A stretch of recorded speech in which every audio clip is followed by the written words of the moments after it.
Next, President Trump's proposal to create a so-called Space Force, a sixth new military branch of the armed forces, is the focus of a discussion at the Brookings Institution. We'll hear from scholars and former Pentagon officials.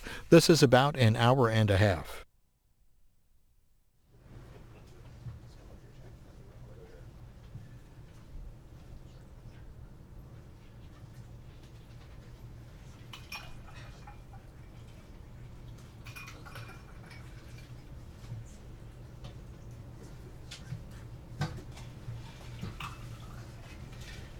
Good morning, everyone, and welcome to Brookings. I'm Michael Hanlon with the Foreign Policy Program, Frank Rose as well, who I'll introduce in a second, along with the rest of the panel. And I would like to welcome you here and thank you for coming out on a Monday when the gnat season seems flat and the weather is bad and a lot of people want to go on vacation. And you came out to talk with us about a Space Force. We're delighted that you did so. About a month ago, or a little more, President Trump, at a White House event, turned to Chairman of the Joint Chiefs, Joe Dunford, and said, "General, I want a Space Force. Can you go make that happen?" And I want to give President Trump credit. It's a big idea. It's a good kind of idea for a president to have. It's a good debate to have. But as I think President Trump may have learned since that statement, he doesn't get to make this decision quite that fast by himself. And in fact, we're here today to join some additional voices to this process. The Congress has been considering the idea, has shown some interest in the idea, but reluctance to create a Space Force immediately, I think it's safe to say, and we'll hear more about that in the course of the conversation. Just another word or two of brief introduction from me, and then I'll introduce the panelists, and we'll just have a few rounds of conversation amongst ourselves before going to you roughly halfway through for Q&A. So that's the basic format. As you know, the United States has 4 military services within the Department of Defense, plus one more, the Coast Guard, in the Department of Homeland Security. And so the idea of creating a Space Force would be to create a 6th military service. And you can see the argument why. Space is a huge domain. In fact, if we think of where all of our satellites are, just out to what's called geosynchronous orbit, where satellites stay at the same place above Earth continuously, that's already 22,000 miles above the Earth's surface. So the space just where satellites roam is far larger than the Earth itself or all the other domains of the Army, Navy, Air Force, and Marine Corps. So you can see the logic for this on just basic geographical grounds. You can also see the logic for a separate Space Force on physics grounds. Objects in space move much differently than objects anywhere else. And even the atmosphere, which seems close to space in some sense, is governed by entirely different laws of movement for airplanes vis-a-vis satellites in orbit. So also space is becoming a very, very important area of military activity. Actually, that's been true for 60 years, so there's really nothing hugely different about that, except now we plan to use space, and we have been using space in a more tactical, real-time way for targeting, and we have competitors, namely Russia and China, that have the capacity to do so almost as well, if not as well, as the United States in the near future, and therefore space is becoming more competitive. So there are a lot of reasons why one would see a case for giving more attention to space, and I think all of us would agree with that. But some people would then say this is an argument for a Space Force, a separate military service. There are also arguments against. A Space Force would probably be by far the smallest military service. It's not clear why that would have bureaucratic and administrative and budgetary efficiencies for the Department of Defense. It's not clear why space can't do well within the Air Force. Although we have 2 former Air Force officers here today, at least one of whom I think will cast some doubts as to whether the traditional Air Force is capable of properly highlighting and emphasizing space as a separate domain. So these are some of the arguments you're going to hear a lot more about. I'm going to moderate, as I say, and now get myself out of the substantive picture. But let me first say a brief word about each of our panelists. Debbie Lee James, just to my left, was Secretary of the Air Force in the Obama administration. And in that role, not only was she responsible for many space assets, but she was the principal military space advisor, a dual-hatted position for the Secretary of the Air Force. Had a distinguished career before that with SAIC, with the House Armed Services Committee, and we're really delighted to have the Honorable Secretary James here with us today. Just to her left is Brian Whedon, who began his career as an Air Force officer with ICBM and Minuteman silo work, and spent about a decade in the Air Force, now with the Secure World Foundation, right next door, but also in other places around the country and the world, where they work on military space issues. and we're thrilled to have him as well. He got his undergraduate degree in electrical engineering and his PhD in science and public policy from George Washington University, so looks at this issue from multiple perspectives. Frank Rose, my colleague at Brookings, was, like Secretary James in the Obama administration, he had the important job of Assistant Secretary of State for Arms Control, Verification, and Compliance. The compliance part, I think, being an important and welcome addition roughly during Frank's tenure. Before he had that job, he was a Deputy Assistant Secretary focused directly on space issues at State. So he's been living and breathing these issues for a long time himself, and we're thrilled to have him at Brookings. And then finally, Steve Jakes, to my far left, with Velos, who had previously been in the Air Force, as I mentioned, as a long-standing space officer, and has many perspectives on how well different issues have been handled by the broader Air Force and Department of Defense, with space not being its own military service. Just one last final reminder. Some of you may recall, for a while, space did have its own combatant command based out in Colorado. And this was true until 2002, because in 2002 we decided to create NORTHCOM, and at that point at least it was seen as a zero-sum game. If you added one combatant command, you had to subtract another. NORTHCOM was seen as essential after the 9/11 attacks, so Space Command then reverted back to a subordinate command within other parts of the military service structure and combatant command structure. So the question before the jury today is, should it now not only have separate command perhaps, but more to the point, and what President Trump is proposing, should it be its own military service? Again, separate from Army, Air Force, Navy, Marines, Coast Guard. So thank you for being here. Without further ado, I'm just going to pose a big, broad, simple question to each panelist and ask them to give their short answer first, and then we'll come back and get into some of the more nuanced responses and considerations subsequently. But Secretary James, if you could begin us with your thoughts on whether there should be a separate Space Force. So in my very short response, Michael, and thank you very much for putting this panel and this event together, my very short response is no. I do not believe that we should have a separate Space Force. And I come down to a fundamental issue as to why I think this is so. I always like to begin with asking what exactly is the problem that we are trying to solve. And then if a major reorganization is the answer, great. Sometimes that's just the ticket. But other times it will mask what the true problems may be. So for me, having been Secretary of the Air Force for the 3 final years of the Obama administration, there were 4 key areas that I would hear people talk about and sort of criticisms of the Air Force's management of space. The first key criticism was money, that the Air Force was not devoting enough money, time, and attention to space. But it basically came down to money. And to that I say, if money is your issue, Space Force is not your answer. During my period of service, we pumped $5.5 billion more into the space enterprise, and in the FY19 budget alone, there's at least $7 billion more on top of that. So I would argue space is getting a lot of time and attention and money. I gave it a lot of time and attention. I know that Secretary Wilson, General Goldfein do the same. So if money is your issue, Congress needs to appropriate more. Space Force is not your answer. The second key area that was frequently raised is that the acquisition system is too slow. And by the way, I agree, the acquisition system across the board in DoD is too slow.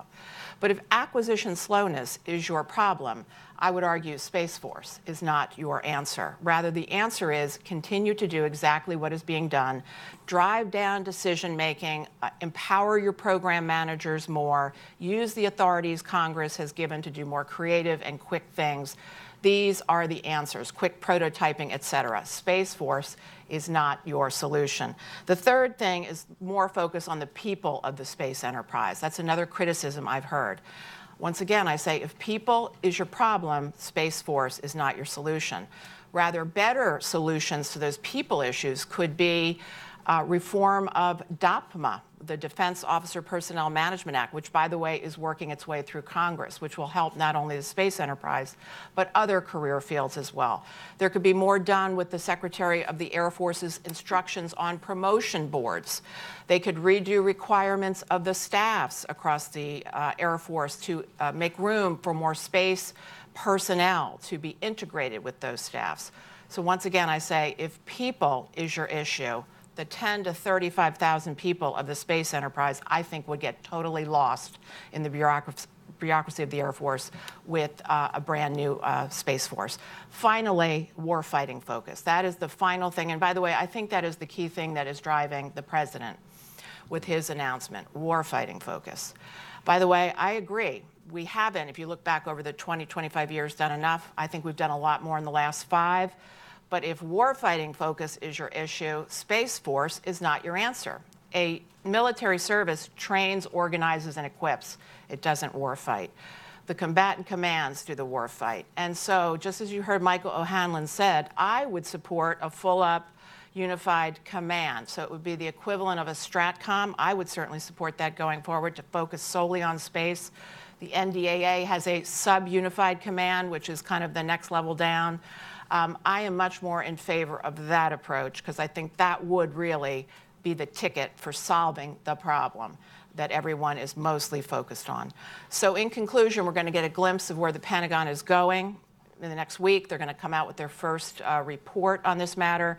None of them are in favor of a Space Force. I say none of the top leaders, but they're stuck. The president has said it, and it'll be interesting to see how they now deal with it. Thank you. Very, very concise and pithy and great start. Brian, over to you. Thank you, Mike. So I'm just reorganizing my thoughts in a second because she already captured a couple of things I was going to mention. Excellent points, by the way. I would say overall, I very much understand the challenges that are driving the interest in the Space Force, and I do think we have changed. But I am, say, cautious, maybe skeptical of that the Space Force is the answer to solve those problems.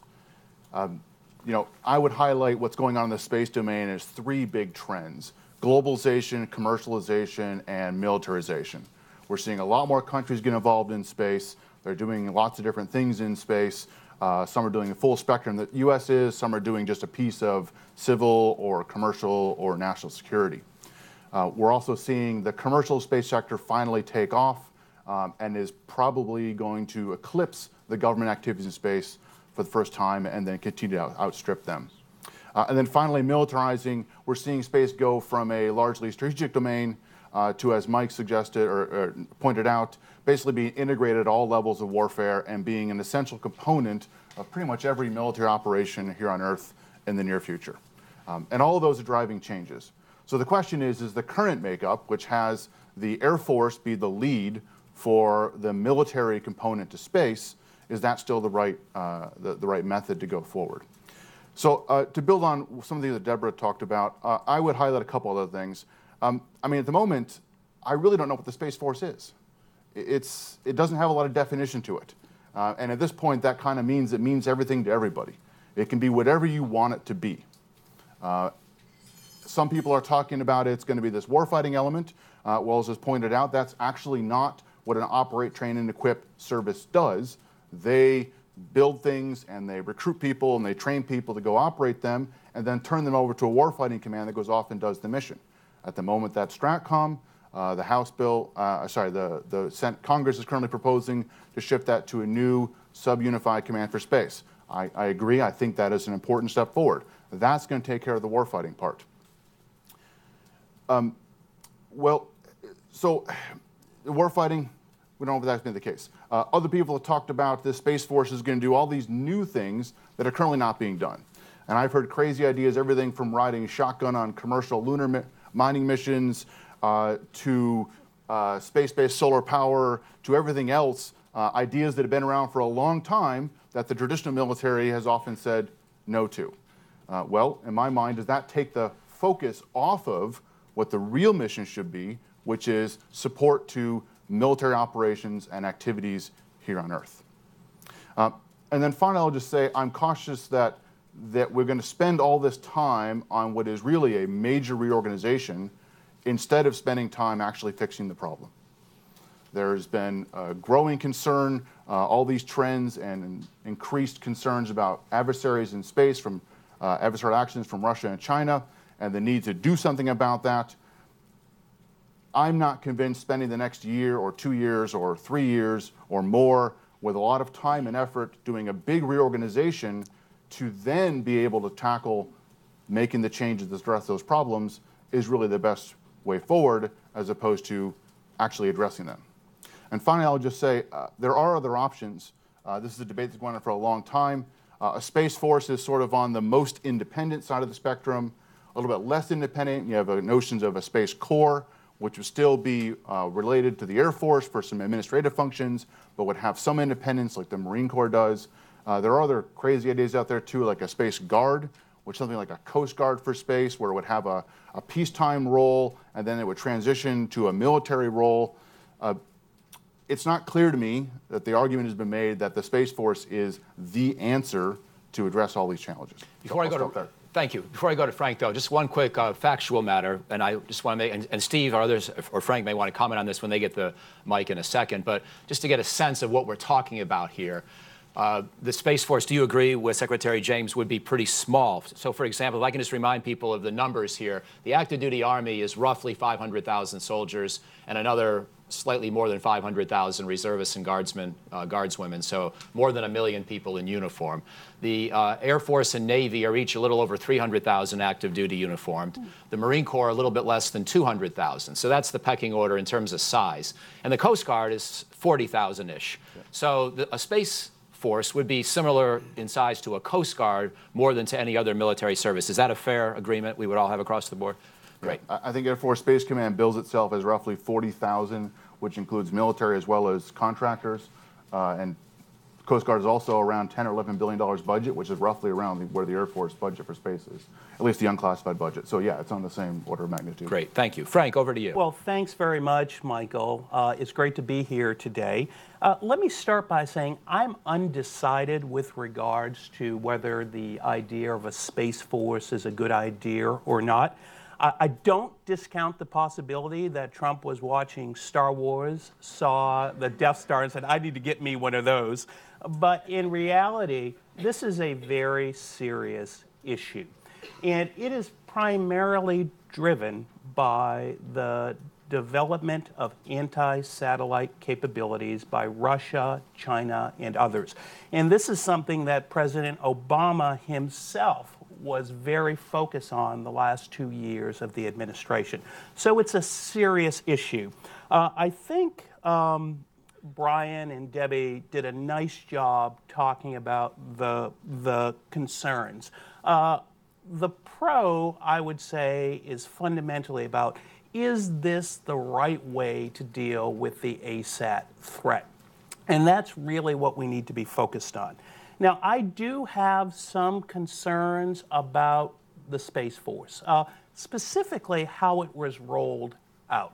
It's very clear that there was almost no consultation whatsoever with the Department of Defense. And this was a decision by the president which was made on the fly. We cannot make serious national security decisions on the fly. We need to think them through. The second concern that I have is about integration. When I was in government, I really focused on these strategic capabilities issues: space, cyber, nuclear, conventional strike. And what I came away with from my time in government is that we have seen increasing integration across these strategic capabilities. And this is something that Secretary Mattis, I know, is concerned about. Let me read a quote. This is from a letter that he wrote to Congress last year with regards to the proposal to create a Space Corps. He said, quote, "A Space Corps would likely present a narrower and even parochial approach to space operations versus an integrated path that we're on." So that's a big concern. If we were to do a Space Force, how would we ensure the integration across domains? I think really in many ways that's the fundamental question in the strategic capabilities area. I'm not sure if a Space Force solves that problem. And finally, let me say this. I don't think there's a strictly military solution to the challenges we face in space. I think military is part of the response, But we also need a role for diplomacy with the establishment of rules of the road or norms of responsible behavior, number one. And number two, we need to make sure we are engaging the Russians and the Chinese diplomatically. I know it feels good to hit the Russians and the Chinese over the head with a 2x4 and tell them how bad they are. They're doing a lot of bad things, but we also need to find a way to engage them diplomatically, especially on things like minimizing the creation of debris in outer space. And one of my strong recommendations to the Trump administration is they restart the bilateral dialogues we had with both Russia and China on space security. Thanks. Thank you very much, Frank. And Steve, over to you, my friend. Thanks, Mike. I'm a little surprised. I thought today's debate was to talk about whether Bryce Harper was going to be traded or not by tomorrow. You said something about nationals up front. I felt like we're okay. Son of a gun, now we're here. Well, what's your view on that? Ooh, am I on record? Yes, you are. I could see him go, and I could see him stay. Okay, And very I'm good. hard over both ways. I'm hard over both ways. But I think $40 million a year, forget about it. you're sort of like Frank on the Space Force. Exactly. I'm hard over both ways. But I'm pretty sure on the Space Force you have less ambiguous views, right? So let's hear them. Well, happy to do that, and thanks again for bringing this together. This is an important event. It's an important time in our nation's history. I will echo Secretary Heather Wilson's views that whether it's popular or not, this is an important time to have this debate. We've had this off and on over time. It's good that we're having it today, and it's being done at the top level, so that's good. And all kidding aside from the likes of Stephen Colbert and Seth Meyers, Space Force is not a simple, and it's not a joke. It's something that's really important to talk about. To answer your question, I will say this. I am a single belly button kind of person. I think a focal point is needed. I think, indeed, we need a new, focused, empowered, properly resourced Space Force, Space Corps, Space Agency. We must have a focused, empowered person on top inside the national security establishment. That is my strong view. How you do that, how you carve it up as a force or a corps or an agency, I think that's sort of debatable, and there are pros and cons there. But we don't have that. We simply do not have that. People have been preaching this for a long time. It's not there. So in my view, something has to happen along those lines, and it needs to be done now. I say this as an Air Force brat since birth. My dad was enlisted, 26 years in the Air Force as an aircraft maintenance guy. I say this as a retired Air Force officer myself, and the totality of my career I spent in this specific domain, out in Los Angeles, in the NRO, across the Pentagon, working Hill legislation, etc. I've been lucky to be wrapped around or be supporting just brilliant, people that I was a young guy tied with senior folks, seeing a lot of things happening at high levels. And as an Air Force officer, I find it difficult to be critical of my former employer in service. But as a lot of you folks know, when you're in the acquisition business and you're dealing with, let's say, an upcoming major competition with industry, you're pulling together a source selection team. Whether it's a big acquisition or a small acquisition, there are a lot of criteria you put out in these competitions. Technical, schedule, performance, cost. What's one of these key criteria? Past performance. Past performance is believed by the government to be an excellent predictor of the future, and you want to pick someone who you know is going to be able to ensure that the government gets success in the future. So with that said, my feeling is that 40 plus years of past performance across the government over the years is currently on a path that is a losing proposition. Something has to change. My feeling is a new, focused, properly empowered, properly resourced Space Force is a good answer. I know we all know, as we've said, every succeeding year our military services, our COCOMs are increasingly reliant upon space systems to ensure our national security. We don't need to dwell upon the missions, but we also know, as we've said before, that other nations are becoming more militarized in space. We are still the world's spacefaring nation, but compared to our adversaries, not as much. Why? Why are they gaining? Because they get it. They understand space is critical to their nation's security. And secondly, our own U.S. leadership, as the years have come and gone, notwithstanding individual decisions that seem to have made sense at the time, the cumulative effect seems to be that over time, some of our nation's leaders have just assumed that in a passive way that the space systems will always be there. The lack of a focal point, in my opinion, is really necessary. So what's the resulting math of that? Are the other adversaries gaining on us or not? You can come to that conclusion yourself if you'd like. We can spend a lot of time talking about commission after commission's views on this. Oftentimes, they were good studies. They were summarily ignored by the administrations coming in behind them. But again, it's about the incremental decisions over the past, cumulatively, and unintended at the time, I think have contributed to where we are today. In general, and I'll conclude on this, I think it's in two separate categories, but they are intimately related, and that is focus and empowered leadership, as I said, and the workforce, the professional cadre of space professionals over the years has dramatically been diluted.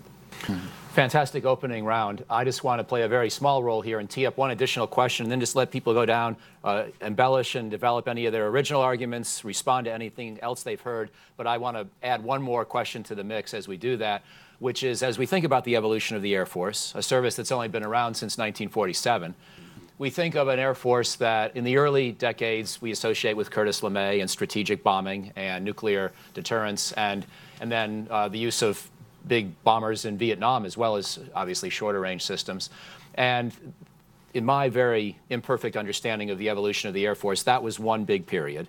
And in more recent decades, critics will sometimes say the Air Force is basically now run by the fighter mafia, so to speak, and that it's been hard for the bomber community, the unmanned community, and the space community to have an equal voice or an adequate voice. So I guess I'm asking that question partly just to request any kind of clarification of whether I'm right, and if I am right, for the proponents of keeping space within the Air Force, how do we elevate the voice? How do we, Secretary James, and I'll turn it over to you now, how do we continue the momentum that you tried to create and develop of having space get a greater voice in a service that still is largely dominated by short-range combat aircraft specialists? All right, well, first of all, I will tell you, and I was in OSD in the 1990s, in addition to my time in the 80s on the House Armed Services Committee, where I was only 5 years old when I started, because I always date myself when I talk about this long career of mine. But I will say certainly there are tribes within the Pentagon. There are tribes within the Air Force, and so are there tribes within the Navy and the Army, and right on down the line. So I would say it is way better and much more integrated now than it was the Pentagon of the 1990s, the military services of the 1990s. The jointness is better than it's ever been, and I'm sure in the years to come it will continue to improve. But tribes are sort of a fact of life, and creating a space force won't reduce those tribes. It will simply create another entity, which I have no doubt would do its best to organize, train, and equip, and advocate and whatnot. But you heard me already say I'm not in favor.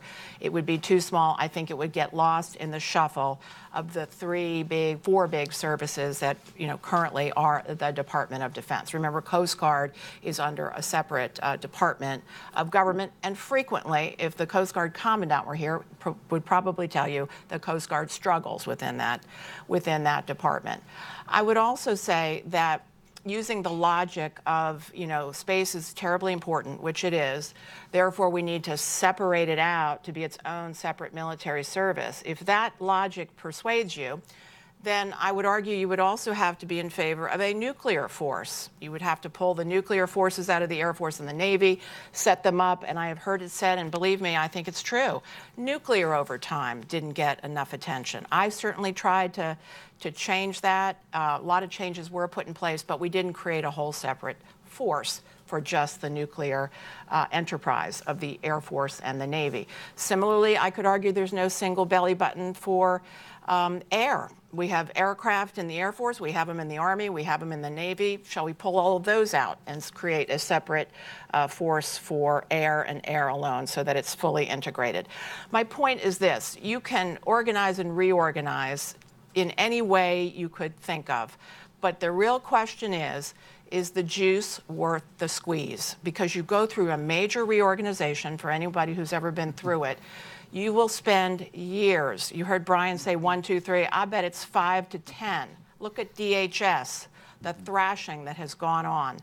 Eventually it'll settle out, but you will go through years of thrashing. And is that thrashing going to slow your momentum, or is it going to help you achieve your goals and address the real challenges that we have on our plate? And again, I come down to I don't think so. I wouldn't vote in favor of it. And the last thing I want to say is, and I did this too, as public officials, we always very openly talk about our challenges, and we are honest when we testify before the Congress, and there are challenges in the space enterprise. And what you've heard about our adversaries catching up to us, getting closer to us technologically, being able to threaten certain assets, all of this is true. But I don't want to leave any doubt in anyone's mind. We are the number one country in space and in every other domain. So don't let all of this discussion of challenges and whatnot ever confuse that point in your mind. Do we need to do more so that we continue to stay ahead? You bet we do. But we are already ahead. Every other country looks at us with envy. So please don't ever forget that as you hear us debate these possibilities. Thank you. Brian, over to you.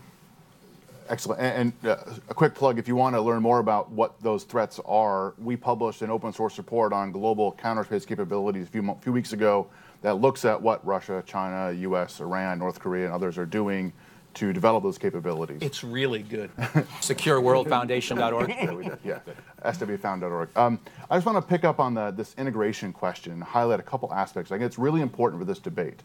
And the two aspects of it are integration of what's going on in space with what's going on the Earth, and then the acquisitions piece. On integrating space activities, Earth activities, I said one of my concerns with having a separate space entity is that they're going to start doing space for space reasons. And when I was in the Air Force doing space stuff, we were told that's not what we did. We did our stuff in space, and it was all connected and had to be driven back to a mission of how do we support forces on Earth and how do we enhance our priorities, national security here on Earth. And so one of the concerns is that and I say this as a space geek myself, you take the space geeks and you put them up by themselves, and they're going to be off doing things and focusing on things to satisfy what they want to do in space that is not necessarily connected back to what the U.S. needs done on Earth. And the second piece is on the acquisitions front. Focusing on building better satellites, more resilient satellites, more capable satellites is all great, but that's only part of the equation. The satellites are only as good as how well they can be used, and so what often gets missed is their end user segment. One of the concerns about having all the space acquisitions firewalled off is what happens to the connection with, let's say, take for example, GPS. GPS is only greatly used because we have GPS receivers built in every bomb, every tank, every airplane, every ship that can make use of that, saying in satellite communications. So how does this totally separate firewalled off space acquisitions process integrate itself with the end user terminals and end user segment acquisitions processes? That's a concern for me if we're going to go off and make this totally separate. Okay. Thank you. Frank. Let me just build on the point that Deb and Brian made about integration. I think integration is key. We need to make sure that space is connected and fully integrated with the other domains. And at this point, let me give a shout out to Deb. When she was Secretary of the Air Force, she put for the first time ever, a space operator, General Jay Raymond, who's now the head of Air Force Space Command, as the Deputy Chief of Staff of the Air Force, which was traditionally a fighter pilot position. That's the types of things we need to see. You know, my personal opinion, I would like to see perhaps the next Chief of Staff of the Air Force be a space operator or come from the non-fighter community. Because at the end of the day, when you look at where our military is going overall, that integration is going to be the key to our success. And Steve? All good points. I think one thing I would like to point out is that through all these ups and downs of goodness and slipping, if you will, from a leadership perspective, the end game product, I would certainly agree with the other speakers, and that is on the operational side, we as a nation have become stronger and stronger. Notwithstanding the divorce, if you will, of the NRO from the Air Force some 12, 13 years ago, there is voluntary cooperation that's taking place between the military services and the NRO. I'm pleased to see that. Having said that, I think the leadership element still is absolutely essential. And I really believe at the end of the day, that position needs to be legislated. Because the legislation then at least puts something in place to where certainly as the administrations come and go, they can choose to play with it, they can choose to take it seriously, they can choose to not take it that seriously. But throughout all this time in our nation's history, we've not had a legislative person in charge of space. The director of the NRO, all the way up until today, has always been an assigned position, not a confirmed position. The director of the NRO for 50 years was dual-hatted with the Air Force position. You take people like John McLucas, Jim Plummer, Hans Mark, Bob Herman, Pete Aldrich, Marty Faga, Keith Hall, Jeff Harris, and those folks. Those folks were always in either Undersecretary of the Air Force positions, Secretary of the Air Force positions, and then later, unfortunately, as Assistant Secretaries of the Air Force, which I think was one of these steps down. But still, that position was the confirmed position in which the director of the NRO worked. That person was dual-hatted. That doesn't exist anymore. Under the Rumsfeld administration, they chose to divorce those two positions. Why would they do that? Another incremental decision that has had cascading impacts from an authority standpoint, from a focal point standpoint, and from a properly empowered person standpoint. I think that's been a big problem. That is a contributor to where we are today. Quick point from Frank. Yeah, Mike, can I just build on that and really ask a question to Debbie? You know, Steve, you talked about that there's no one in charge of space in the Pentagon. Debbie, in addition to being Secretary of the Air Force, you were also the Secretary of Defense's senior advisor on space. And the question I have for you is, in that role as principal advisor for space, did you feel like you had the necessary authorities to make decisions? Well, it would have been great to have even more authorities, but the biggest authority that I had, that I tried to exercise well and forcefully, was I had the power of the mouth and the power of advocacy and the power of sitting at the table, to include the White House and the interagency, and certainly within the Pentagon, the various budgetary discussions and so on that would go down.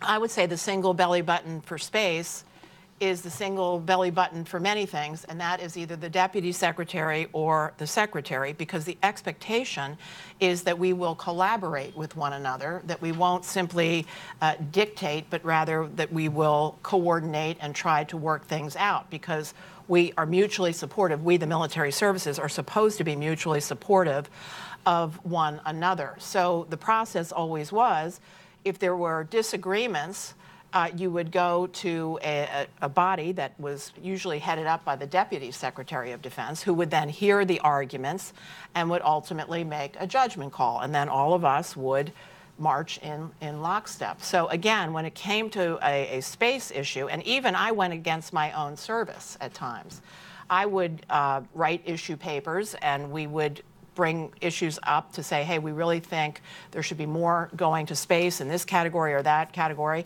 And if it was a debate, and again, I would yield to my undersecretary to represent the Air Force in this case. We would take it to Bob Work, the then deputy, who would decide. And I'm trying to search my mind whether I ever lost one. In other words, when I would use that power of the mouth, that power of advocacy, he was very much on board for doubling down on space. And this is how, at least from a money perspective, we did $5.5 billion more. I will remind you, at a time when we were just out of sequestration and money was very tight, and now that money is less tight, they're pumping even more money into space. The JICSPOC, which has been renamed as the Space Defense Center, I believe is the new name, that was created during this period that I'm speaking about. A new training plan was put down for our space personnel so that they would graduate from simply being able to operate satellites to being able to figure out how to maneuver and play the chess game that you play in a warfight scenario of how would you actually defend the constellation. We're now doing more war gaming that relates to space. So all of these changes, again, I'm referring back to my tenure, there's been even more since. We're moving absolutely in the right direction, I believe. And again, a Space Force and the thrashing and a major reorg could really slow us down. Just one more factual clarification for me, for you all to speak to, and then I want to ask my final question before we go to the audience. Roughly what % of overall full-time space specialists would be in the Air Force? So I realize, and this is a point Brian really harped on, which is important, that that's really not a great way to ask the question, because you want to think about people who are doing space but integrating it to whatever else their service is doing. So I don't want to oversimplify the question, except I do sort of want a feel for whether the Air Force accounts for half, 2/3, 90% of all the full-time people. I realize some of these numbers may be verging on classification questions as well, so I'm not looking for an overly precise answer, but can anybody help us with a rough ballpark? I can take a stab at it. As I said, Space Command lists roughly 40,000 people on the website. That includes both military and civilians. The number I've heard is that the actual full-time, space professionals working on acquisitions or on flying satellites is somewhere on the order of several thousand that are in Air Force Space Command. I've also, the Army probably has the biggest chunk. They've got a career field called the FA-40s, which are sort of their space integration people. Those number several thousand as well. And then the next biggest chunk is probably at the NRO, where they don't talk about total numbers, but you can probably imagine several hundred to maybe a few thousand there. Any dissent from that, or is that a good framework? I think it's reasonable. The only thing I would add to it is there is a belief out there that the Air Force owns 90% of the top line budget. That's not correct. If you take a look at the entire budget across the national security domain, the Air Force component of that is under 50%. Right. So my last question, and we'll again work down the panel if we could, is what happens next? Or if you will, and you prefer, what should happen next? Not so much in the substantive outcome, we've all spoken to that, but in terms of process. So we know that Congress has been seriously considering President Trump's serious idea. I think it's actually, in a time when Washington's got its challenges, the debate's not so bad that we're having. And the fact that we have a little bit of a hiccup for President Trump's vision may not be so bad either, but I know the debate's not over. So what should happen next, or what do you expect will happen next in this debate as we consider whether to create a Space Force or a Space Agency or a Space Corps or a Space Command or what have you? Secretary James. So I will say first we have the NDAA, which is working its way through Congress and is on the verge of being approved. So I think it will be approved, and that NDAA does direct a sub-unified command for space under STRATCOM. So what this would do in practical terms, it would empower the current Air Force Space Command commander, who is General Raymond.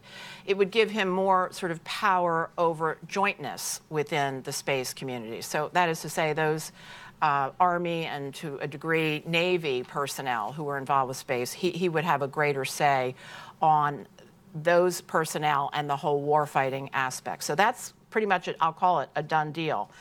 There is also requirements that this command, this new sub-unified command, develop warfighting policy, strategy, new report to Congress, et cetera. I also mentioned there's a done deal that there are DOPMA reforms, which I think will address some of the personnel issues that critics have talked about within the space enterprise, as well as across the board in other communities as well. So I consider that to be a very positive step. On the executive branch side, the next step is, what will the Department of Defense say? They've been working on a report. I understand that the report was, let's say, 90% written, and then when the president made his pronouncement, they literally had to throw it out and start over.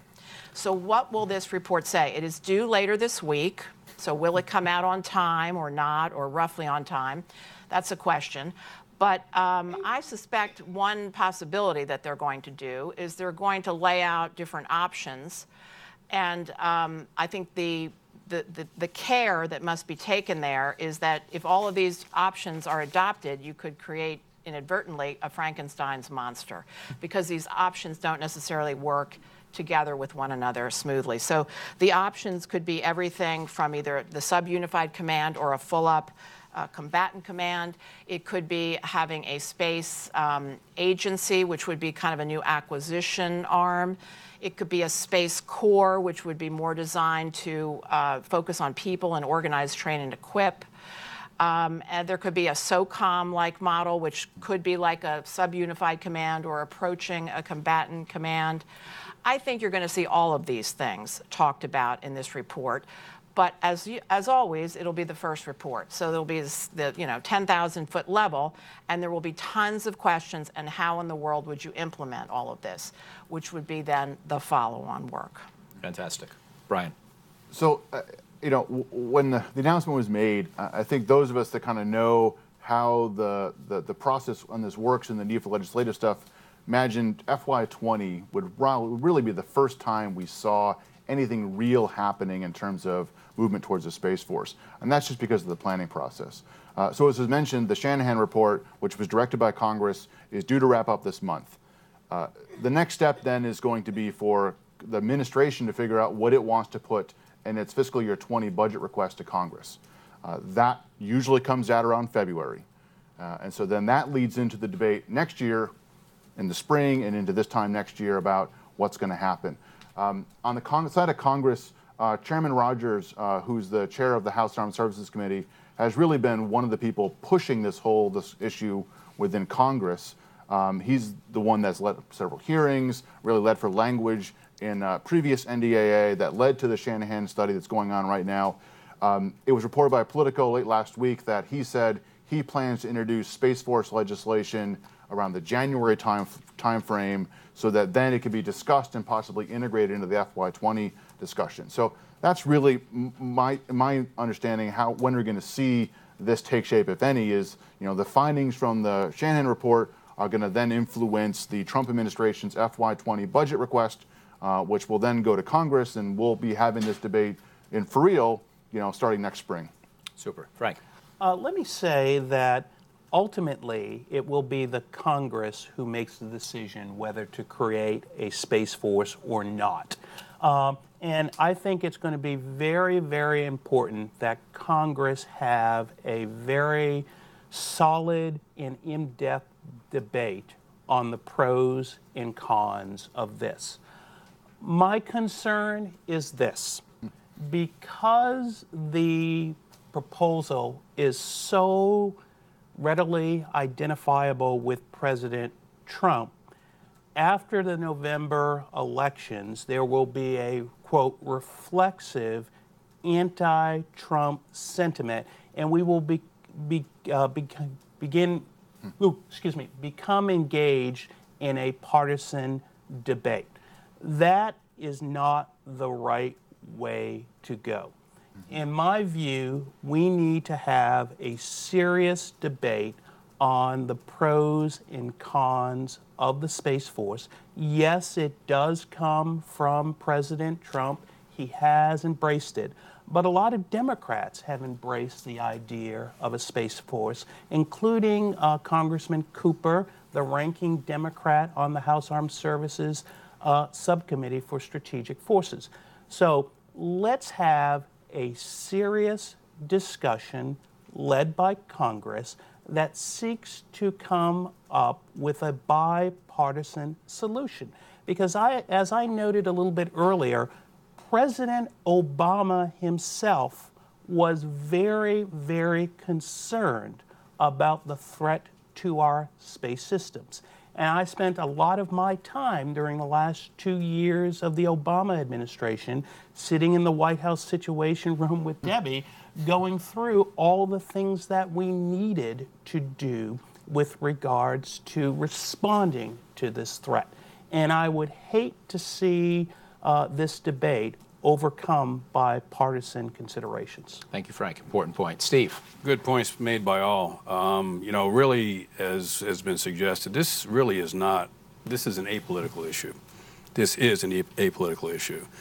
We have Republican Congress beating up on a Republican administration. I mean, it just happens to be these are the people that are involved today. I really believe, as Debbie has said, that there's a lot going on inside the administration, working to answer the queries coming from the Hill. There is a 20-ledge package being contemplated right now. The Space Council, now chaired by the Vice President, is now a new entity we've not really touched upon, but it is an element that we would consider to be a positive element. So there's focus in the White House on this. And as we've mentioned, it's apolitical on the Hill. I mean, Ranking Cooper is just as actively involved as Mike Rogers is, as is Mac Thornberry. They're silent on the Senate side for the most part, but they've not shown opposition to speak of. So the cycle this is not going to go away. I believe Chairman Rogers will be resolved to boarding some kind of legislation in the 20 cycle.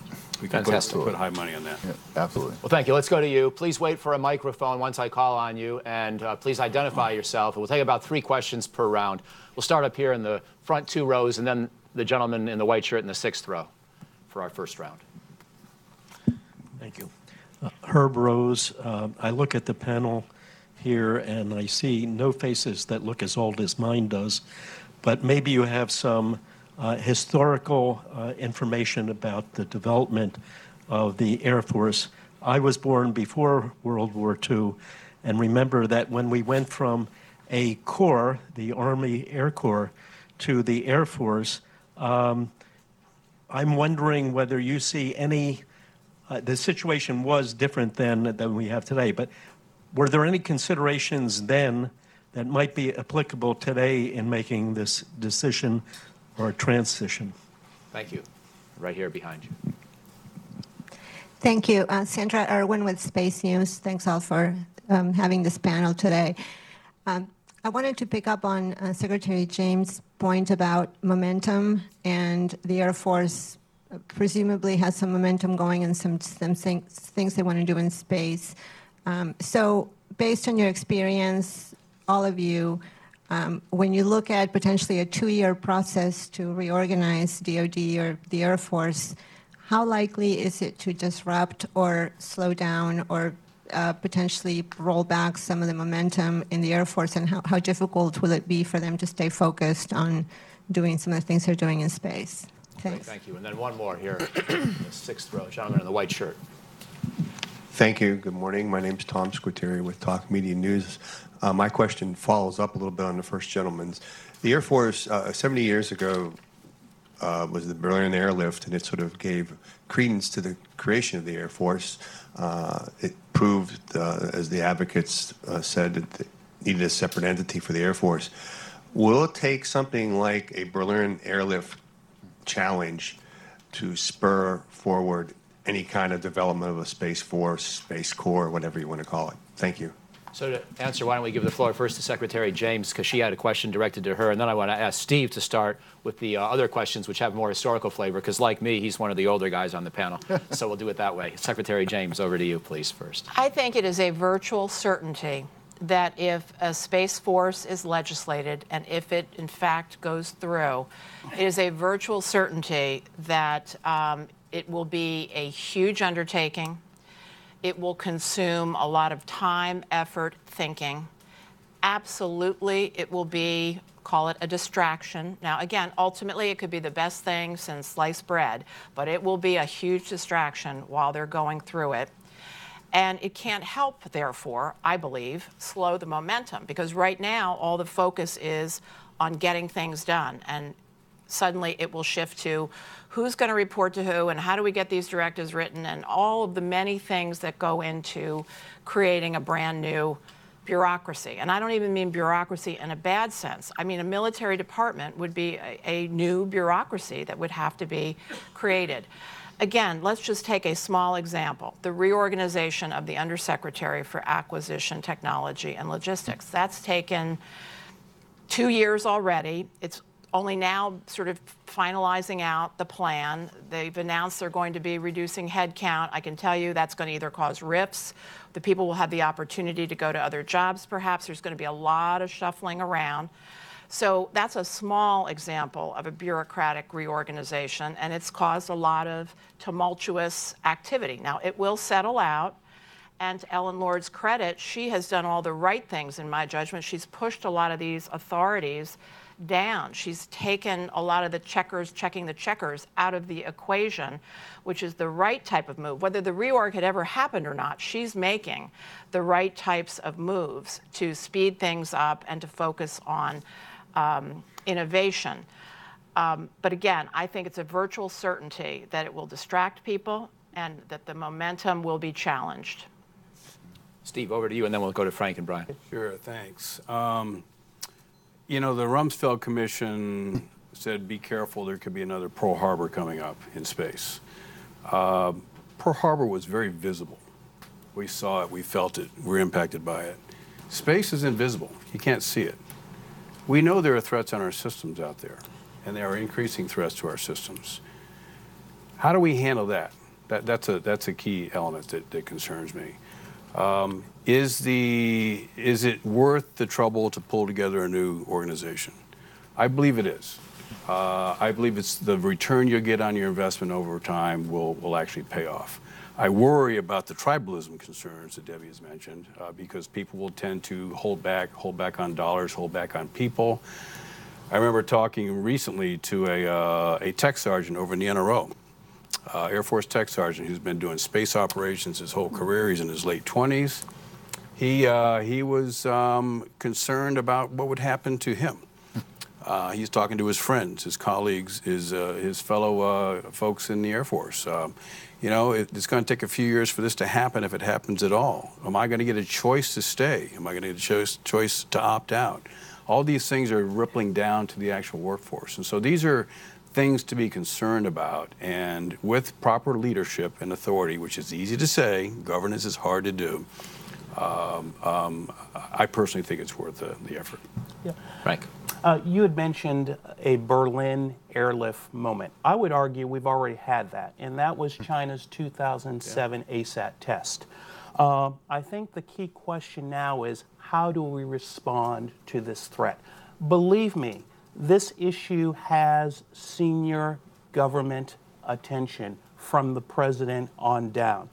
From my perspective, we need to be deliberative and we need to get this right. We cannot make rash judgments, because I think if we make rash judgments on the fly, we could actually hurt our ability to respond effectively to the threat. So I'll just pick up on that theme real quick and use another example, one that I'm intimately familiar with. That's the creation of the JSPOC, the Joint Space Operations Center. 2006, I was an Air Force captain working in Cheyenne Mountain for the unit, the 1st Space Control Squadron that did space surveillance and tracking. And around that time period, they made the decision to create a new operational center for space out of Vandenberg Air Force Base that integrated what we did along with the people that did command and control of all space assets and threat monitoring, as well as integration with the warfighter. And so they stood up this new unit out of the JSPOC. They put a lot of effort into it. It was a very traumatic experience for those involved. My squadron commander at the time said it was like changing the engine in an airplane while you're flying, because you can't stop doing the mission to go ahead and make this big change. 10 years later, we basically undone that change. They've devolved the SSA mission back to now the 18th Space Control Squadron.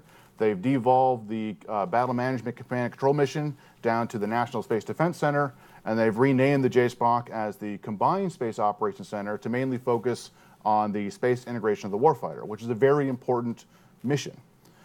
So I just meant that as even a relatively small change, like the creation of an AOC for space, can take many years. It's extremely difficult to do, particularly if it has to keep doing the mission.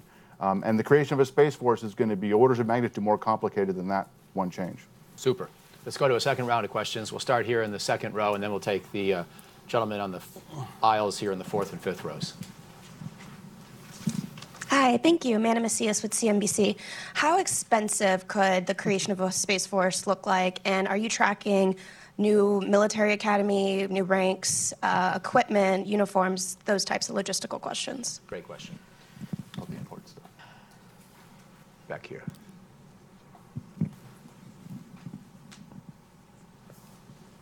Oh, I'm sorry. I was reading. Larry Checo Communications. I'm just wondering, is there enough focus on space? This is an administration that's kind of withdrawn from trade, climate. You know, it's made withdrawals from a lot of the globalizations that's going out there. This is one of the few areas that they're pushing forward. Is there enough focus right now on space, and are we worried at all? And I think this has been kind of talked about in tangent, but is there enough focus so that we don't have to worry about somebody else, to Steve's point, filling that void that we may be leaving if we don't focus enough on space? Thank you. My name is Ryan Fedashik. I'm a senior at American University and the intern at the Aerospace Security Program at CSIS with Todd Harrison. And my question is, if there is a unified space group, whether that be a force or a unified command or a corps, to what degree should we incorporate intelligence assets, like maybe the NRO or the National Geospatial Intelligence Agency, or maybe you grab the Sibir's constellation, et cetera?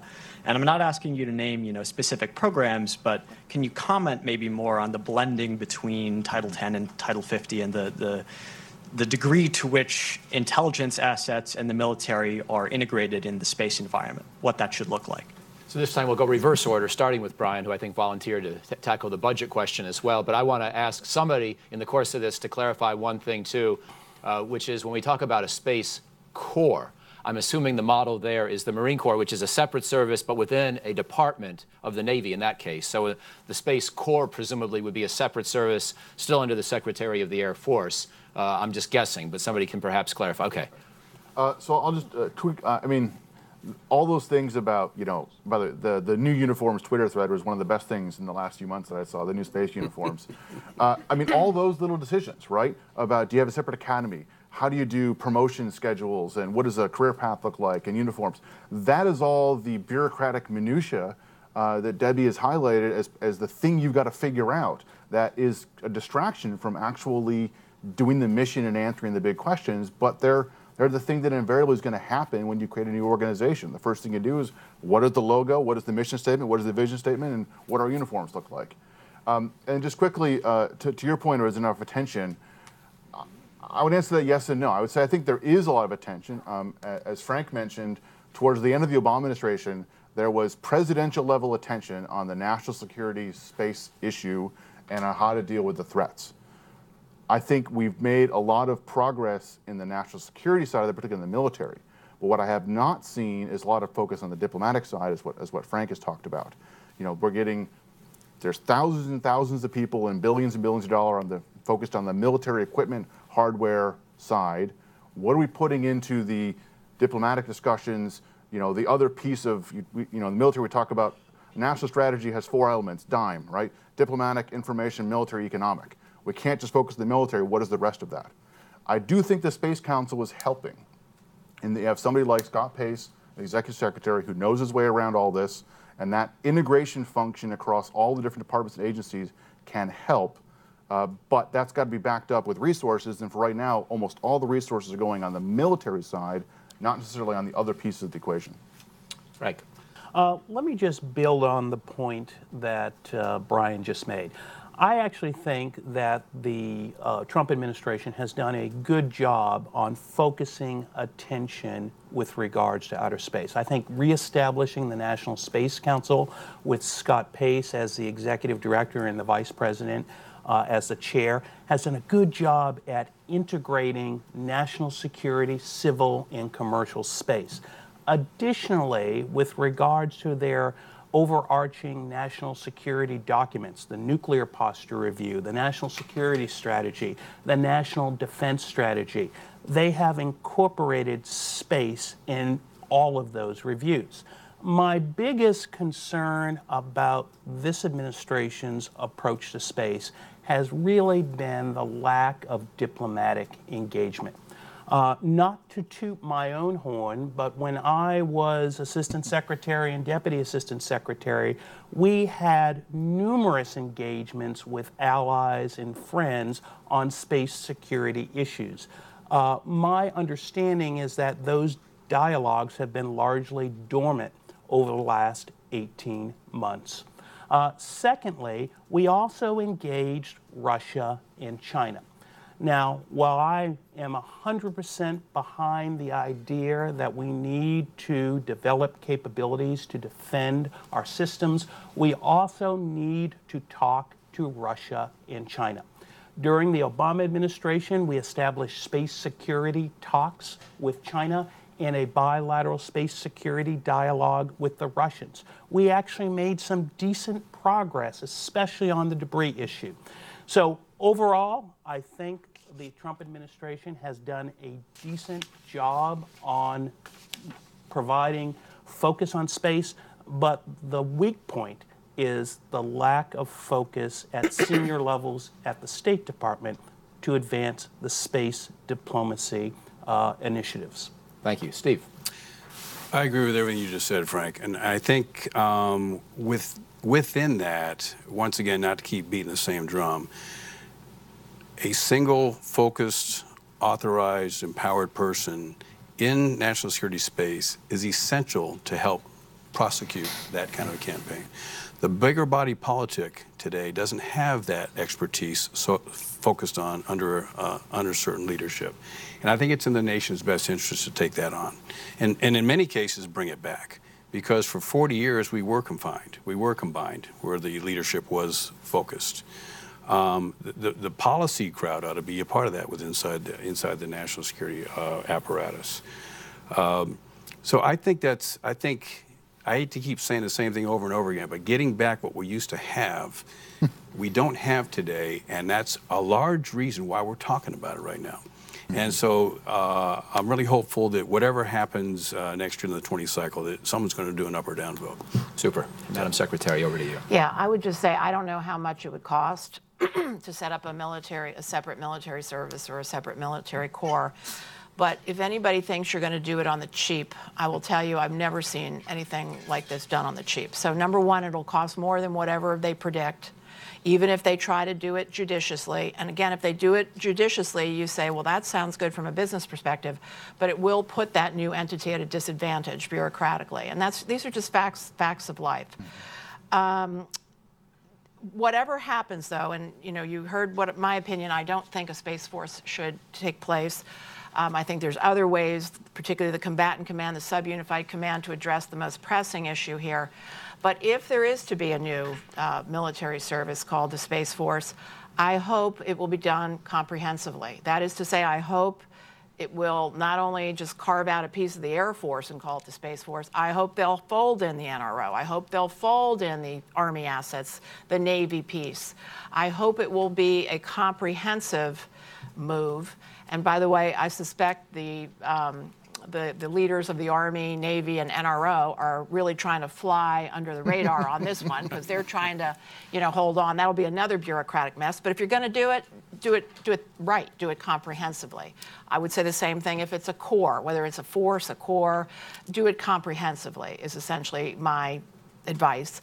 And the last point, I don't think we need a whole separate, call it Space Defense Agency, which would be like a new acquisition organization a la the MDA, let's say, the Missile Defense Agency. I hope we don't do that because, again, if the idea is innovation and speed it up, with all due respect, MDA over time doesn't have a pillar, a huge track record of speed. They're not considered to be, again, I mean no disrespect, but they're not exactly the poster child of speed and agility. So the way to do it on acquisition, I think there's other ways, and they're on the right track. Let them do it, and don't lose the momentum. Another round. So we'll go to the woman about the 10th row on the aisle, and then we'll come back here with 8th and 4th rows. Hi, yes, Courtney Albin with Inside the Air Force. I wanted to ask, just for you to flesh out some of the ideas on disruption and distraction. I understand that any major organizational reform will have an inherent disruption, but why, does there have to be an inherent distraction that comes along with that? And if you would say yes to that, could you break down how you actually see that playing out? How is the mission going to be distracted? How will they be distracted from the mission? How will this affect the ongoing efforts to improve acquisition, et cetera? And then if you don't think there's inherent distraction, what are some ways that you think, I guess, how do you see that playing out as well? How do you think the focus can be improved for the process itself, if that makes sense? Great. And we had a question a couple of rows up. Thank you. While discussing a space force, it occurred to me, Charles, my name is Charles, I'm a student with the Johns Hopkins Advanced Academic Program. When discussing a space force, it occurred to me that we haven't really discussed what would be the ultimate purpose, would be ultimately a deterrent to other nations disrupting communication assets in space. Would there be an offensive asset involving counter kill sats or even space-to-ground weapons? What would be the ultimate purpose of such a force? Super. And then we have one more question here in the 3rd row before going back to the panel. Stanley Rappaport. The first question I'd like to ask is, what is the nature of a space war? And should one have the same prohibitions, treaty prohibitions against starting a space war as you do with regard to nuclear war? Because you need a space force, and those are the two questions. Super. Okay, maybe this time we can just start with Debbie and work down. That's okay. So when it comes to disruption and distraction, I know the human beings who are charged with leading are going to do their absolute best to not have it be a huge disruption and distraction, but I continue to believe it will be, no matter how hard they try and no matter how much they try to mitigate that disruption and distraction. First of all, here we are worried about enough money for the space enterprise. We're worried about enough money for the military generally on readiness and modernization issues. Creating a new bureaucracy is certainly going to take money. And you already heard me say, anybody who thinks this can be done on the cheap, I think they're wrong. I think it will sap resources away that could otherwise go to capabilities. I think there will be a ton of workforce issues. You heard Steve talk about one technical sergeant, what was on his mind. I can tell you the day after the president's announcement that there shall be a Space Force, the top leaders of the Air Force put out an all-hands memo to the entire force, basically to try to reassure people, to say, hey, this will be done deliberatively, we're going to take our time, we're going to do it right. Because immediately the workforce, the people, the uniformed and the civilians say, oh my gosh, what does that mean for me? Can I stay? Can I go? Will I get laid off? Will I have the same opportunities? What if I want to transfer? A million questions come up in the minds of the human beings who are really doing the real work, and that's a distraction. And then finally, I will say these myriad of details, which people joke about, the academies, the uniforms and whatnot. Those may seem trivial, but they are details that need to be worked out. And then there are other much more important details that would need to be worked out. Directives will have to be written and coordinated. These things take time, and they will, by nature, just become a distraction and a certain amount of disruption. I will also say, I think this is a deadly serious topic, as we've said, everybody has said that, and it would be a shame if something so important as a new military service focused on space were somehow born out of ridicule. I think that would be just a tremendous shame. Finally, what is the nature of the Space Force? Beats the heck out of me. Let's hope one of my panelists here can take that one on. Thank you. Brian? Yeah, and that question, what is the mission of the Space Force? What is it set out to do? That should be question number one that needs to be answered. I haven't heard anybody actually provide a concrete example of that, from Congress or from the administration. I'll pick up the last question about, what is space war? Because I think that's something that there's not a lot of good information out there about that. Unfortunately, most of our thinking of that comes from Star Wars and other Hollywood versions, which is not the reality, obviously. In this case, I'll echo General Hyten, who's the commander of U.S. Strategic Command, in that there is not going to be a war in space. There's going to be space as an extension of conflict on Earth. What does he mean by that? Well, as we mentioned earlier in this discussion, space capabilities provide things and services and data that are used for military operations on Earth. And so what we're going to see is a growing incentive for countries to disrupt, deny, destroy, maybe even those space capabilities as part of conflicts on Earth. Give you an example, in our report we talk about some of the open source reporting on Russian GPS jammers that have been deployed operationally to eastern Ukraine. And they're being used to disrupt GPS and satellite communication services that are being used by the Ukrainians.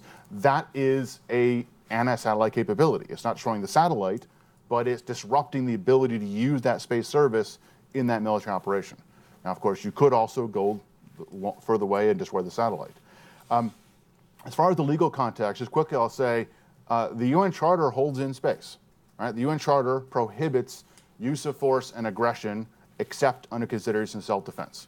That is true on Earth as it is in space.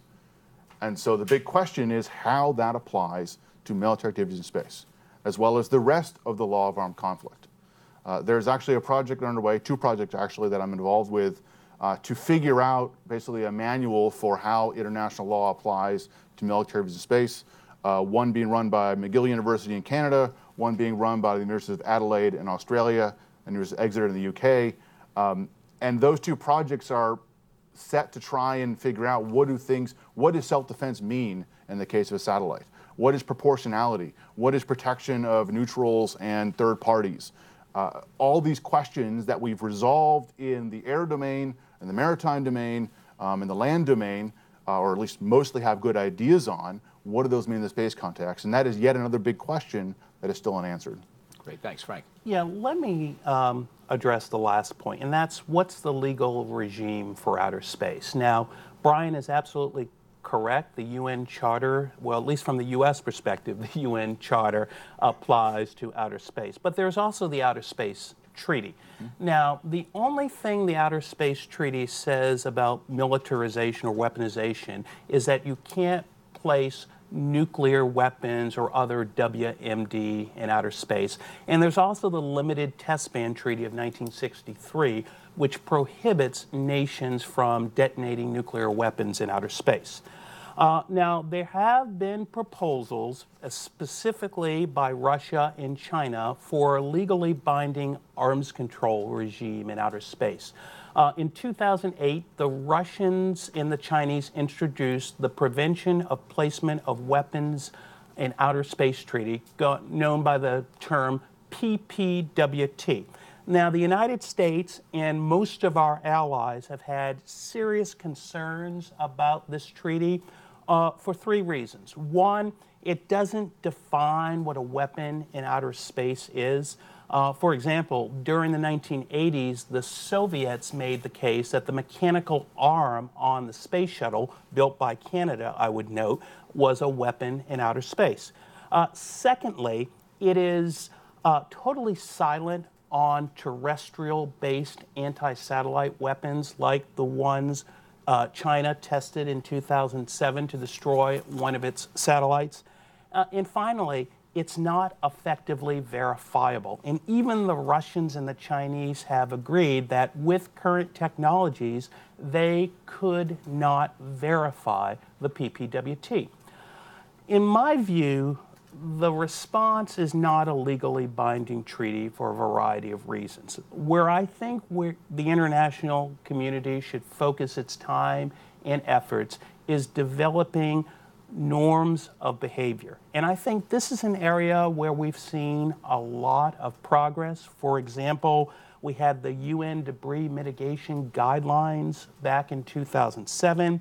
There was a group of government experts sponsored by the UN. I served as the US rep, which came up with a number of recommendations about how to enhance security and stability in outer space.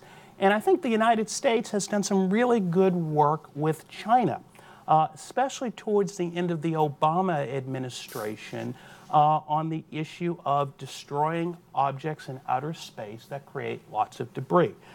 So I would agree that we're in a fundamentally different space environment than we were 50 years ago. Because of the changes in the space environment, the Outer Space Treaty needs some help. And my recommendation to the Trump administration is that they devote some considerable effort in developing norms. It doesn't necessarily need to be a big multilateral enterprise. You can establish norms unilaterally, bilaterally, and multilaterally. I think the key objective is find things that work. And because, as Deb said, we are the leading space-faring nation, we can lead by example in many ways. Now, I think we also need to bring other powers on board, and that is critical. And that's one of the reasons why, again, I think it's really important to engage Russia and China. And despite our differences with Russia and China, and believe me, we've got a lot of differences, we are able, when we have mutual interests, to get things done, especially on issues like debris generation in outer space. Thank you, Frank. And Steve? Agree again. Indeed, if the rule comes out that the department needs to establish a new agency, department and whatnot, the team will get together. They will do their level best. They will go after putting together a Space Force, a Space Corps, you name it. And you should all be assured that if something like that were to happen, our operational forces will be solid. They will be just fine. They will continue to work closely. They'll work cooperatively with one another as they are doing today. And this all ties again to the need from an international standpoint, that this all starts at the White House. The White House has got to stay proactive. The reliance that every country is increasingly becoming dependent upon out of space continues to go up higher. Not every country totally is aware, I guess, of some of the ramifications. So like nuclear, there should be a deterrence consideration of this whole thing, norms of behavior that start at the top and flow down throughout the leadership structure to ensure that we are properly organized, trained, and equipped to make it happen. I think we have time for maybe one last question from the very back of the room. I see actually two hands, and we'll do it that way, and then very brief final answers and concluding thoughts. Woman in the red hair, and then a woman all the way back on the aisle, please. Hi, Laura Cummings with the National Academies, but I was wondering in relations to the Presidential Space Policy Directive 2 and 3, where they charged the Department of Commerce with creating space situational and space traffic management capabilities. I've heard Department of Commerce higher-ups talk about the fact that Space Force could then be used for enforcement abilities for space traffic management and kind of the leverage behind the creation of that. And I was wondering if you could speak to that and whether or not you think that's necessary or that's something that could fall into the Air Force capabilities. Yeah, thanks. Great, thank you. And then finally, last question. Hi, Jen DiMassio from Aviation Week. One of the major complaints I've heard from folks on the Hill about the Air Force is that space acquisitions, there are too many people involved in making decisions, and that has slowed the process down. Do you agree with that complaint, and what would be the way to address it? Super. So we'll begin with Steve and give the Secretary the last word and any brief answers and any very brief concluding thoughts. We've got about 4 minutes left. I'll keep it short. Thank you. As far as the commerce question, personal view is I think it's a very good start. There will be a great amount of growth taking place over in commerce to shepherd this, a great amount of interagency activity going on with the Department of Defense, and I think that's a healthy way to go. Secondly, as far as the acquisition business is concerned, there are demonstrated activities in the past that have cycles of indefinite AOAs, for example, where non-decisions were made and whatnot. That's always something that can be freshened up on. And I continue to believe that a properly empowered leader will be making those kinds of decisions earlier. Thank you. Let me just say, I think transitioning the SSA, or Space Situational Awareness mission, from the Department of Defense to Commerce was the right move. However, I think Commerce will need a lot of support from DOD, NASA, in the State Department to ensure that that's done effectively. Let me just conclude with a couple of remarks. One, there is no doubt we face some real challenges in the space domain, especially the Russian and Chinese ASAT developments. But I think it's important to note that this problem cannot be solved by military means alone. Diplomatic engagement with both our allies, but also potential adversaries like Russia and China, is going to be key. We're also going to need to develop norms of behavior to regulate this environment. And finally, with regards to the internal DOD reorganization, some type of reorganization will eventually take place. A premium needs to be placed on ensuring that space is integrated with other strategic capabilities, especially cyber and nuclear. Thank you. So I wrote a whole dissertation on the space traffic management questions. I can go on for hours, but I'll simply say I agree it's good. It's a good move. It's not done yet, though, because it requires changes to the authorities that only Congress can make. The House has largely backed the administration's plan, but the Senate just came out with the Space Frontier Act, which did not back this change of authorities to the Commerce Department. So it's still TBD as whether it's actually going to happen or not. As far as on the DoD helping enforce that, I'm not quite sure what they might have meant by that. If they meant it in a regulatory role, the currently Air Force doesn't have a regulatory role to play. They just play an informational role in providing information of what's going on in space. If the intent was that the Space Force might have a regulatory function, well, that's more like a Coast Guard, where in the peacetime, the Coast Guard actually has law enforcement and safety functions to do in addition to their military role. I'm not sure if that's the way the Space Force is going to go or not, TBD. But they could have also meant enforcement in terms of the way the U.S. Navy enforces lines of communication, open seas, and that's an enforcement by armed force, threat of armed force. That I would probably have some concerns about. And Madam Secretary, you for the last one. And I will say this last point that Brian just made is a perfect example of a particular, which will take enormous amount of time for a certain number of people across the interagency to debate for however long. That's one example of, and it's a small example, of a distraction. Now again, I say all of these reorgs will ultimately settle out, and they ultimately really can be worth it. But you have to say, what is the question, what is the issue you're trying to solve? In this case, the proposed transfer of the space traffic management role was very well coordinated. People were largely on board with it, and the idea of it was to take it off of the shoulders of the warfighters so that they could focus on the warfighting mission. So that's an example of I'll say a modest reorg, which, as you heard, even a modest reorg has a million questions associated with it, and it's not a done deal yet, but it's just one example. But at least it was specifically designed to solve a specific problem. I come back to the Space Force in and of itself won't solve any of the problems that different people have said that they need to take on. And finally, the question about, does the Space and Missile Command have too many people involved? Are they, as I said, the pillar of speed and innovation? No, they have not been historically. They're slow and methodical, and with good reason. They're building, billion-dollar systems. They want to get it right. They, like all other parts of government, are reacting to the period of time in the past when there were either scandals or disasters. And of course, what do we do when there are scandals or disasters? We tighten things up. And so it's been a gradual, I'll say, loosening that's been going on. General Thompson was sent in, who does not come from the space community, but he was sent in specifically to be a change agent. He had been very successful in other areas in the Air Force as an acquisition leader, and he was sent in to be a change agent. And I think he is making some changes, some important changes. I don't know if it involves reducing the number of people or not, but certainly he was sent in there to speed things up and to focus on speed and innovation.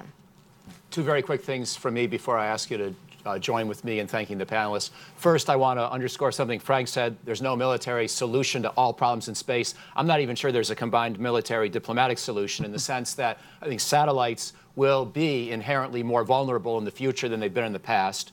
We can try to defend them. We can try to diversify, make them more redundant. So I'm not suggesting we give up on the idea of using satellites, but I think any discussion needs to bear in mind that space is going to be a contested environment, and there are a lot of advantages to the side attacking when satellites travel a well-predictable trajectory. That's just going to be an inherent challenge, I think, for future space. It doesn't really weigh in for or against either argument about whether or not a Space Force is desirable, but it certainly will have to be integrated, all satellites and their operations integrated with air-breathing platforms and other ways of gaining intelligence and communicating, because I think we're going to have to accept a greater degree of uncertainty in which of our satellites are available to us at any given moment. That's my own personal editorial view. And secondly, as you thank the panel, please also thank my colleague Ian Livingston, who's been with us at Brookings for more than a decade, helping with a lot of these sorts of things and my research and many other activities at Brookings. But please join me now in thanking the panel.